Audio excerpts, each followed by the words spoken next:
C'est l'histoire d'un propriétaire qui réussit à vendre sa maison mais pas la réalité des travaux qui vont avec. Le propriétaire d'une maison décide de la vendre après achèvement de quelques travaux de maçonnerie.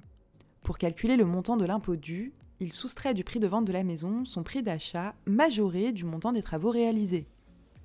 L'administration conteste ce calcul. Elle rappelle que majorer le prix d'achat du montant des travaux et donc diminuer le gain imposable n'est possible que si la preuve de la réalité de ces travaux est apportée, ce qui n'est pas le cas ici. Le propriétaire conteste à son tour, puisqu'il a bien fourni une preuve, facture et extrait de la comptabilité de l'entreprise de maçonnerie à l'appui. Des preuves qui ne sont pas suffisantes selon l'administration. En effet, les factures produites ne permettent pas de déterminer si les travaux en cause ont été effectués dans la maison qui fait l'objet de la vente. Ce que confirme le juge, qui valide le redressement. En l'absence de justificatif précis, le montant de ces travaux ne peut pas venir majorer le prix d'achat pour minorer le montant de la plus-value, et donc l'impôt est dû.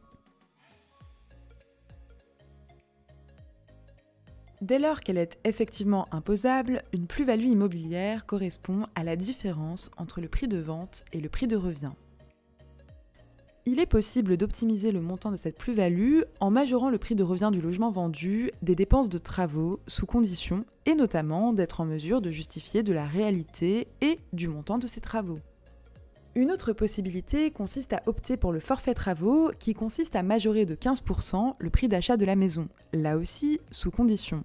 Mais dans ce cas, il n'est pas nécessaire de justifier de la réalité et du montant des travaux.